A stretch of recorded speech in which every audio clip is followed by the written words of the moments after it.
오늘도 정말 가슴 아픈 이야기를 가지고 왔습니다. 시청 전에 구독과 좋아요를 눌러주시면 저와 같은 어려움을 겪고 계신 많은 분들께 도움이 되는 경험담을 전할 수 있습니다. 영단 마이너스 도입부 단일 장면, 과거 암시만. 학원 복도에 걸레를 적시던 손이 멈췄습니다. 주머니에서 무언가 모서리가 배를 찔렀어요. 꺼내보니 흰 봉투였습니다. 아침에 우편함에서 집어넣었던 거였죠. 재산세 고지서라는 글씨가 또박또박 찍혀 있더군요.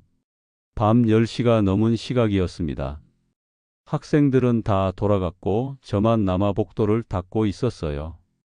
뒤에서 학원 강사가 지나가며 말했습니다. 이 아저씨 오늘도 고생 많으세요. 고개를 숙였습니다. 손에 쥔 고지서를 펼쳤어요. 경남 남해군 상주면이라는 주소가 보였습니다. 30년 동안 분필 가루 묻히던 이 손이 지금은 걸레를 쥐고 있더군요. 이제 어디서부터 잘못됐는지 말해보려 합니다. 저는 64살 이경수입니다. 30년간 공립중학교에서 국어를 가르쳤어요. 큰 학교는 아니었습니다. 학생 수 1000명 남짓한 평범한 시내 중학교였죠. 하지만 성실하게 일했습니다. 새벽 6시 20분이면 일어나 학교로 향했어요. 교무실 불을 제일 먼저 켜는 사람이 저였습니다. 출석부를 펼치고 그날 수업 준비를 했죠. 학생들 이름은 263명 전부 외우고 있었어요. 복도에서 마주치면 이름을 불러줬습니다. 민지야, 어제 숙제는 다 했니? 준호야, 요즘 무릎은 좀 괜찮아졌어. 아이들은 제가 자기 이름을 기억한다는 사실에 놀라워했습니다. 교사로서의 자부심이 있었어요. 수업 시간에는 단 한 번도 교과서만 읽지 않았습니다. 시를 가르칠 땐 직접 낭송했고 소설을 가르칠 땐 배경을 설명했죠. 학부모 상담 때는 큰 소리를 낸 적이 없었습니다. 아이들 장점부터 말했어요. 그러면 부모님들이 마음을 열었습니다. 졸업식 때마다 학생들이 편지를 줬어요. 선생님 덕분에 국어가 재밌어졌어요. 그 편지들을 책상 서랍에 모아뒀습니다. 97년 IMF가 왔을 때도 수업 하나 빠뜨리지 않았어요. 주변 학원들이 문을 닫고 선생님들이 떠날 때도 저는 그 자리를 지켰습니다. 2008년 금융위기 때도 마찬가지였죠. 보충 수업을 자원했고 아이들 상담도 계속했어요. 동료 교사들이 말했습니다. 이경수 선생은 끝까지 간다. 저는 그 말이 자랑스러웠어요. 딸을 대학까지 보냈습니다. 간호학과에 진학했고 지금은 대학병원에서 일하고 있어요. 아내와 함께 35평 아파트 대출금도 다 갚았습니다. 45살에 산 아파트였는데 15년 만에 완납했죠. 통장을 정리해 보니 63까지 모은 돈이 4억 원이었습니다. 명예퇴직금 3억 2천만 원에 저축이 8천만 원이었어요. 큰 돈은 아니지만 평생 성실하게 모은 돈이었습니다. 정년까지 3년이 남아 있었지만 할증을 받으면 더 많이 받을 수 있었죠. 저는 그 돈을 보며 생각했어요. 이제 좀 쉬어도 되겠구나. 30년은이 고생했 이 정도면 됐어. 아내도 말했습니다. 여보, 이제 우리 편하게 살아요. 책 읽고 산책하면서요. 저는 고개를 끄덕였습니다. 그래, 이제 조용히 살자. 그땐 몰랐습니다. 편하게 살겠다는 그 생각이 저를 나락으로 떨어뜨릴 줄은. 61살이 되던 해였습니다. 교장 선생님이 저를 교장실로 부르셨어요. 학교가 구조조정에 들어간다는 얘기였죠. 명예퇴직을 받으면 할증이 20% 붙는다고 했습니다. 3억 2천만 원.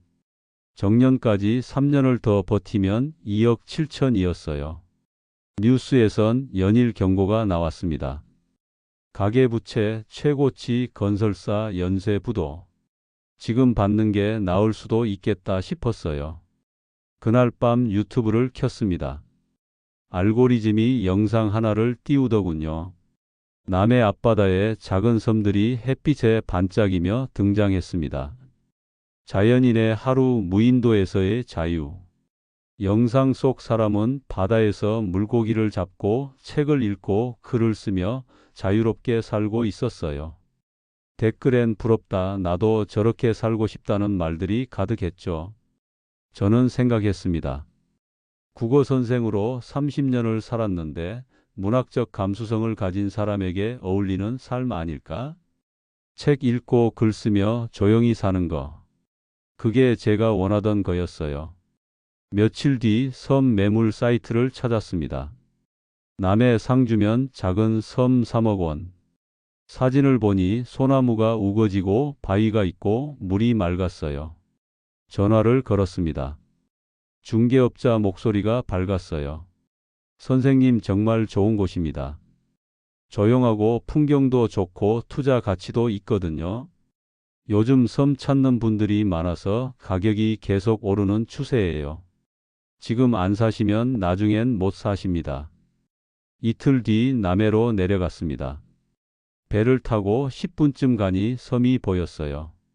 파도가 바위에 부딪히며 하얀 물보라를 일으켰습니다. 발을 내딛는 순간 모든 게 고요했어요. 파도 소리, 바람 소리, 새 소리. 중개업자가 말했습니다. 어때요? 정말 좋죠? 선생님은 교직에 계셨다고 들었는데 책 읽으시기 딱 좋은 곳입니다. 섬을 돌며 물이 고이는 곳도 보고 해산물 나는 바위도 봤어요. 여기 홍합 많고 저기 소라 나옵니다. 그냥 주워 담으면 돼요. 중개업자가 제 어깨에 손을 올렸어요. 선생님, 솔직히 말씀드리면 내일 서울에서 한 분 더 내려오십니다. 빨리 결정 안 하시면 이 가격엔 못 사십니다. 그날 밤 숙소에서 잠을 이룰 수가 없었습니다. 아내에게 전화했어요. 여보, 섬이 정말 괜찮아. 우리 여기서 책 읽으며 살면 어떨까? 아내가 조심스럽게 물었습니다. 여보, 정말 괜찮겠어요? 저는 확신에 찬 목소리로 대답했어요. 괜찮아, 내가 30년 교직하며 계산 못해. 이건 투자로도 괜찮은 거야. 이틀 뒤 계약했습니다. 계약금 5천, 잔금 2억 7천, 3억 2천만 원이 빠져나갔죠. 계약서에 도장을 찍는 순간 가슴이 벅찼습니다. 이제 시작이야. 새로운 인생이 펼쳐질 거라고 믿었어요. 나만은 다르다고 생각했죠. 남들은 실패할지 몰라도 나는 계획이 있고 준비가 됐으니까. 그렇게 저는 제 발로 함정 속으로 걸어 들어갔습니다. 섬 생활이 시작됐습니다. 처음 계획은 그럴싸했어요. 한 달의 보름은 섬에서 낭만을 즐기고 나머지 보름은 집에서 쉬는 반자연인 생활. 그게 제 꿈이었습니다. 하지만 현실은 계산기 두드릴 때와는 딴판이더군요. 낚시배를 한번 불러 들어가는데 10만 원 나오는데 10만 원. 왕복 20만 원이었습니다. 사장님, 10분 거리인데 20만 원은 너무한 거 아닙니까? 아이고, 선생님, 사람만 타면 5만 원만 받지. 저 물통하고 가스통 좀 보이소.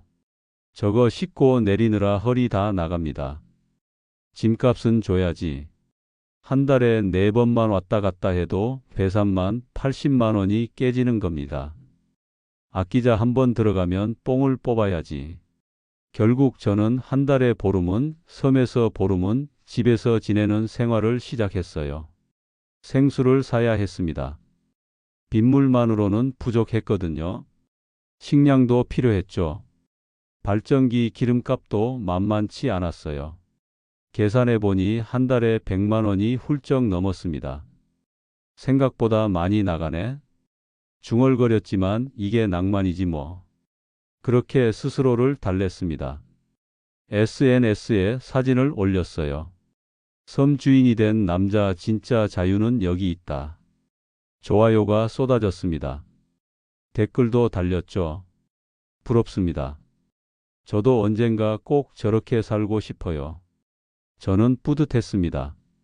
봐, 내가 잘한 거야. 동료 교사들에게도 사진을 보냈어요. 모두들 부러워했습니다. 이 선생 정말 멋지게 사네. 그 말들이 저를 더 확신하게 만들었어요. 첫 달 생활비를 정리했습니다. 배삽 80만 원, 생수와 식량 20만 원, 발전기 유류비 10만 원. 110만 원이 넘었어요. 하지만 괜찮다고 생각했습니다. 처음이니까 그럴 수 있지. 익숙해지면 줄어들 거야. 그땐 몰랐어요. 이게 시작에 불과했다는 걸. 섬에 들어온 지 2달째 되던 날이었습니다. 폭염이 왔어요. 빗물을 받아놓은 고무통 바닥이 드러나기 시작했습니다. 물이 없으니 씻을 수가 없었죠. 생수를 아껴가며 수건에 물만 묻혀 몸을 닦았어요. 하지만 한계가 있었습니다. 사흘째 되던 날 거울을 봤어요. 머리카락이 떡져서 빗질도 안 되더군요. 몸에서는 시큼한 냄새가 났습니다. 이게 사람 사는 건가? 중얼거리며 거울에서 눈을 돌렸어요. 발전기가 고장났습니다. 저녁에 발전기를 돌리려는데 시동이 걸리지 않더라고요. 줄을 몇 번이고 잡아당겼지만 아무 소용이 없었어요. 결국 완도까지 나가 수리점을 찾았습니다. 이거 완전히 망가졌네요. 부품 갈아야 합니다. 수리기사가 발전기를 뜯어보며 말했죠. 얼마나 나올까요? 30만 원 정도요. 지갑을 열어보니 2만 원밖에 없었어요. 카드를 꺼냈습니다. 카드로 할게요. 통장을 확인했습니다. 2달 만에 250만 원이 빠져나갔더군요. 생각보다 빠르게 줄어들고 있었어요. 하지만 저는 여전히 믿고 싶었습니다. 익숙해지면 나아질 거야. 이건 적응 기간이야. 경고를 무시하고 있었던 겁니다. 뭔가 잘못되고 있다는 신호를 애써 외면하며 저는 계속 섬으로 향했습니다. 8월 중순이었습니다. 태풍주의보가 내려졌어요. 낮엔 고요해서 그대로 섬에 머물렀죠. 저녁 식사 후 바람이 갑자기 달라졌습니다. 농막이 우두둑 흔들리더니 8시쯤엔 지붕이 들썩거릴 만큼 위태로웠어요. 제발 제발. 이불을 뒤집어 쓰고 버텼습니다. 새벽 4시쯤 쾅 하고 무언가 넘어지는 소리가 들렸어요. 문을 열어보니 농막 한쪽 벽면이 무너져 있었습니다. 비바람이 그대로 들이쳤죠. 다음 날 완도로 나가 자재를 사서 복구했습니다. 100만 원이 들어갔어요. 9월 초였습니다. 바위에서 낚시를 하고 있었어요. 파도가 잔잔해 보였죠. 갑자기 큰 파도가 등 뒤에서 덮쳤습니다. 몸이 휘청이더니 그대로 바위에 넘어졌어요. 본능적으로 팔을 내밀었습니다. 뚝! 둔탁한 소리와 함께 통증이 왔어요. 으악! 오른쪽 손목이 이상한 각도로 꺾여 있었습니다. 119에 전화했어요. 손이 떨려서 휴대폰을 떨어뜨릴 뻔했습니다. 남해 앞바다 무인도요. 해경에 연락해서 구조대 보내드릴게요. 30분 뒤 해경이 와서 저를 부축해배로 옮겼습니다. 병원에서 엑스레이를 찍었어요. 욕골 골절이네요. 깁스해야 합니다. 얼마나요? 최소 6주는 봐야죠. 1달 반이었습니다. 이틀 뒤 허리 통증이 왔습니다. 저녁엔 허리를 펼 수가 없었어요. 다시 병원으로 갔습니다. 추간판 탈출증이 심하게 진행됐네요. 섬에서 생활하고 있는데요. 의사가 한숨을 쉬었어요. 선생님 연세가 64지시죠. 이 나이에 조심하셔야 합니다. 집에 돌아왔을 때 아내가 현관에서 기다리고 있었습니다. 제 얼굴을 보더니 눈물이 맺혔어요. 여보. 아내의 목소리가 떨렸습니다. 며칠 뒤 딸이 전화했어요. 아빠, 엄마가 매일 울어요. 가슴이 무너졌습니다. 통장을 확인했습니다. 1억 7천만 원까지 떨어져 있었어요. 병원비, 생활비, 수리비. 돈은 물듯 빠져나갔습니다. 완도 시내를 걷고 있었습니다. 병원에서 약을 타러 가는 길이었어요. 깁스한 팔, 구부정한 허리. 선생님, 누군가 저를 불렀습니다. 이경수 선생님이세요? 7년 전 졸업생이었어요. 지금은 정장을 입은 회사원이었습니다. 선생님 여기서 뭐 하세요? 말이 막혔습니다.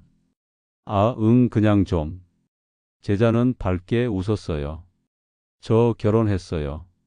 선생님 덕분에 국어 점수 올라서 대학 잘 갔거든요. 정말 감사했어요. 억지로 미소를 지었습니다. 그래, 축하한다. 제자가 떠난 뒤 병원 벤치에 주저앉았어요. 손이 떨렸습니다. 눈물이 쏟아졌습니다. 30년 교단에 섰던 선생님이 깁스한 팔로 구부정한 허리로 제자 앞에 서 있던 모습. 그게 제 자존심을 무너뜨렸습니다. 1년이 되어가고 있었습니다. 통장 잔액은 1억 5천만 원까지 떨어졌어요. 더 이상 버틸 수가 없었습니다. 거실 소파에 앉아 통장을 들여다보고 있었어요. 병원비, 생활비, 수리비. 돈은 물듯 빠져나갔습니다. 이제 그만하자. 중얼거리며 스마트폰을 꺼냈어요. 연락처를 뒤적이다가 그 이름을 찾았습니다. 1년 전 저한테 섬을 팔았던 중개업자였죠. 전화를 걸었습니다. 여보세요? 저 이경수입니다. 작년에 남해 섬 산 사람이요. 아, 이 선생님 오랜만이시네요. 중개업자의 목소리는 여전히 밝았습니다. 섬 하고 계세요? 그게 섬을 좀 팔려고 하는데요. 아, 목소리 톤이 확 낮아지더군요. 전화 너머 숨소리가 들렸습니다. 선생님, 이거 말씀드리기 참 난처한데요. 왜요? 뭐가 문제인가요? 잠시 침묵이 흘렀습니다. 중개업자가 천천히 입을 열었어요. 작년에 선생님이 사실 때하고 상황이 지금이랑 정말 달랐습니다. 달랐다니요? 그때는 3억이 적정가라고 하셨잖아요. 중개업자는 깊은 한숨을 내쉬었습니다. 그때는 외지인들한테 섬 로망이 크게 유행하던 시기였고요. 유튜브 SNS에서 자연인 콘텐츠가 폭발하던 때라 솔직히 말하면 실수요보다 감성 매수자가 더 많았습니다. 심장이 쿵 내려앉는 기분이었어요. 그럼 지금은요? 지금은 완전히 분위기가 죽었습니다. 중개업자의 목소리가 더 작아졌어요. 선생님, 사실 그때 제가 규제 풀리면 대박 난다고 했잖아요. 근데 작년에 환경부 법이 강화돼서 이제 거기 건물 하나도 못 짓는 절대 보전으로 묻기 직전입니다. 게다가 경기가 이렇게 나빠질 줄 누가 알았겠습니까? 요즘은 섬을 사겠다는 사람이 거의 없습니다. 손에 쥔 전화기가 미끄러질 뻔했습니다. 그럼 얼마에 팔 수 있다는 건가요? 그게 중개업자가 말을 머뭇거렸습니다. 지금 시세 전망으로는 3천에서 4천 정도 내놓으셔야 문이라도 올까 말까입니다. 귀를 의심했어요. 3천에서 4천이요. 네, 죄송합니다.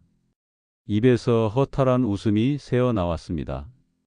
내가 3억 2천에 산 섬이 3천만 원이라고요? 목소리가 떨렸습니다. 눈앞이 흐려졌어요. 선생님, 저도 정말 죄송합니다. 요즘은 정말 공짜로 준다 해도 안 받는 섬이 많습니다. 전화를 끊었습니다. 손끝이 떨리고 숨이 제대로 쉬어지지 않았어요. 3억 2천만 원에 산 섬이 3천만 원. 2억 9천만 원이 바다 한가운데 잠겨 있었습니다. 아내가 부엌에서 나왔습니다. 여보, 전화 누구한테 한 거예요? 저는 고개를 들지 못했어요. 그저 무릎 위에 올려둔 손을 바라봤습니다. 섬 중개업자. 왜요? 섬 팔려고. 아내가 제 옆에 앉았습니다. 얼마라던데요?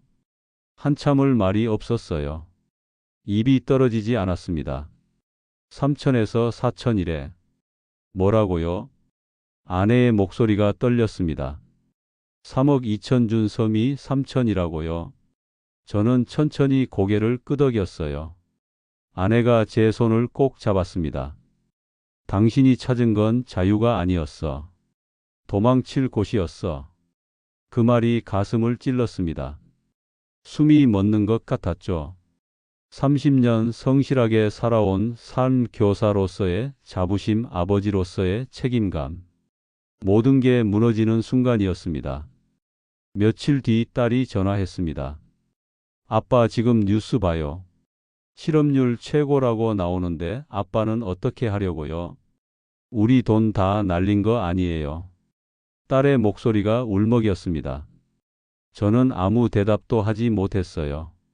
그날 밤 잠을 이룰 수가 없었습니다. 천장을 바라보며 지난 1년을 떠올렸어요. 최악의 타이밍에 최악의 선택을 했구나. 그 생각뿐이었습니다. 인간으로서의 바닥이었습니다. 통장 잔액은 1억 5천만 원이었습니다. 64살에 저는 일을 해야 했어요. 특별한 기술도 없고 건강도 예전 같지 않았죠. 선택지는 많지 않았습니다. 인터넷 구인 사이트를 뒤적이다가 한 공고가 눈에 들어왔어요. 학원 야간 행정직 모집 65세 이하 가능 월급 160만 원. 며칠 뒤 면접을 봤습니다. 30년 교직하셨네요. 왜 학원 일 하시려고요? 생활비가 필요해서요. 그렇게 저는 학원 야간 행정직이 됐습니다. 첫 출근 날 학원 사무실에서 직원복을 받았어요. 회색 조끼였습니다. 탈의실에서 옷을 갈아입었죠. 거울을 봤습니다. 30년 교단에 서며 한 번도 입어본 적 없던 직원복이었어요. 거울 속 제 모습이 낯설었습니다. 아니, 낯설다기보다는 쓰라렸죠. 내가 여기까지 왔구나. 중얼거렸습니다. 눈시울이 뜨거워졌어요. 야간 근무가 시작됐습니다. 오후 2시부터 밤 10시까지였어요.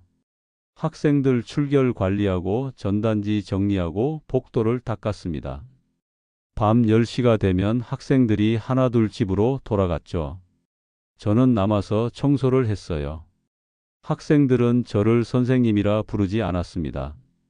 이 아저씨 오늘도 고생 많으세요. 고개를 숙이고 걸레를 움직였습니다. 어느 날 저녁 완도에 갈 일이 생겼습니다. 항구 난간에 섰어요. 멀리 떠 있는 그 섬이 보였습니다. 햇빛에 반짝이며 둥실 떠 있더군요. 관광객에게는 그저 엽서 같은 풍경이었죠. 하지만 저에게는 평생 지워지지 않을 상처였습니다. 난 자연을 원한 게 아니었구나. 나지막하게 중얼거렸어요. 그냥 세상에서 도망치고 싶었던 거였지. 경기 침체가 온다는 뉴스를 보면서 두려워서 섬으로 숨어버렸던 겁니다. 하지만 위기는 섬까지 따라왔어요. 아니, 섬이 제 위기를 더 키웠죠. 바람이 얼굴을 스쳤습니다. 파도 소리가 들렸어요. 섬은 여전히 그 자리에 있었지만 제 마음에서는 조금씩 멀어지고 있었습니다. 요즘도 세금 고지서는 매년 어김없이 날아옵니다. 팔리지도 않는 섬에 돈만 계속 빠져나가죠. 하지만 이제는 그 고지서를 보며 분노하지 않습니다. 그저 제 어리석음을 상기시키는 영수증이라고 생각할 뿐입니다. 학원 복도를 걸으며 주머니에서 고지서가 배를 찌를 때마다 저는 다짐합니다. 다시는 도망치지 말자고.